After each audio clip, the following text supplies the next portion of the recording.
Hi guys, let's talk about indicators. Indicator questions have been very popular recently on the AP exam. They ask a variety of questions about acid-base indicators, so let's talk a little bit about them. There are hundreds and hundreds of indicators. Most titrations that we've done, we've used an indicator, and when the indicator changes colors, we stop.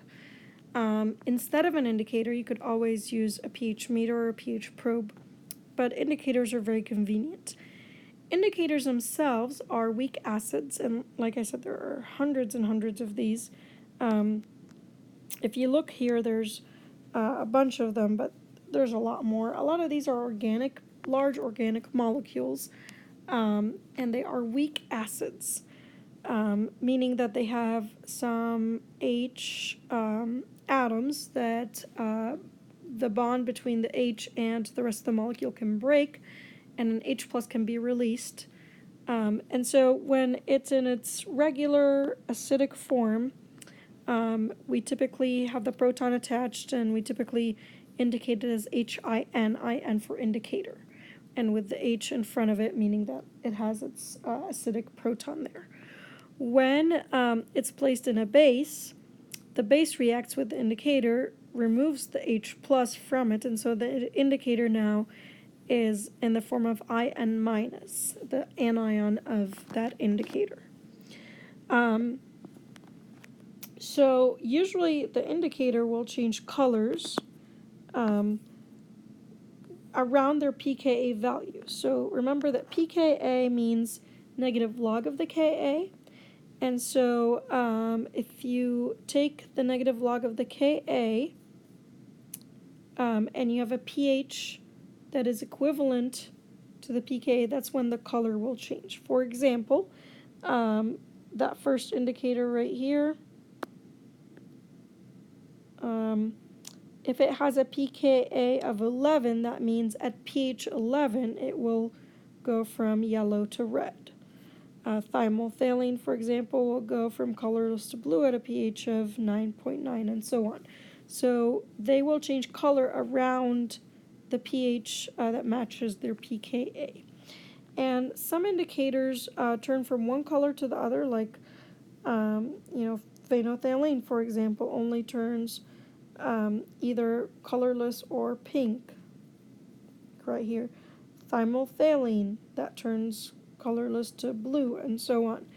So just two colors. Others, like universal, for example, has a whole array of colors. It has, the whole rainbow. Some other ones have, 3 different colors or something like that. So it just depends. Some of these weak acids have multiple H pluses to give off, and that's why they have multiple colors. Others only have that one H plus to give off, and so it's one color with the H plus and one color without it.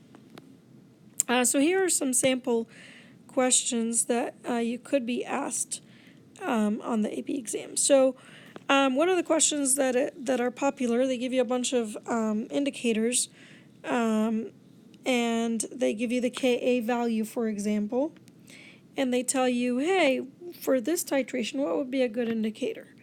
So, for example, the first question here, it says, for a titration with the equivalence point of pH equaling to 8.63, what would be a good indicator that's acceptable for that? Or they could change this question. They could tell you it's a titration between a weak acid and a strong base. So you know that the pH will be a little bit higher than 7. And they ask you, what is a good indicator for that? Sometimes they'll give you the pKa values. Other times they'll give you the Ka, so you have to take a negative log of the Ka values.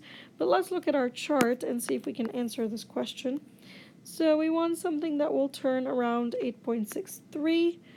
And so really maybe thymol blue would be good, phenolphthalein would be good, thymolphthalein would be good. So any of these really would be good answers for that titration here.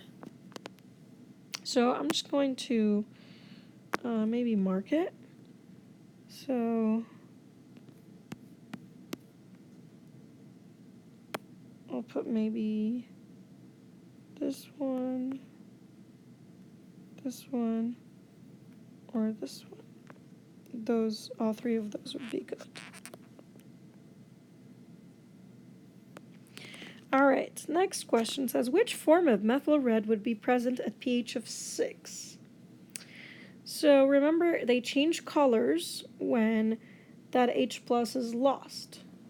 And the two forms that they're talking about, they either want you to say that it's the HIN form or the IN minus form.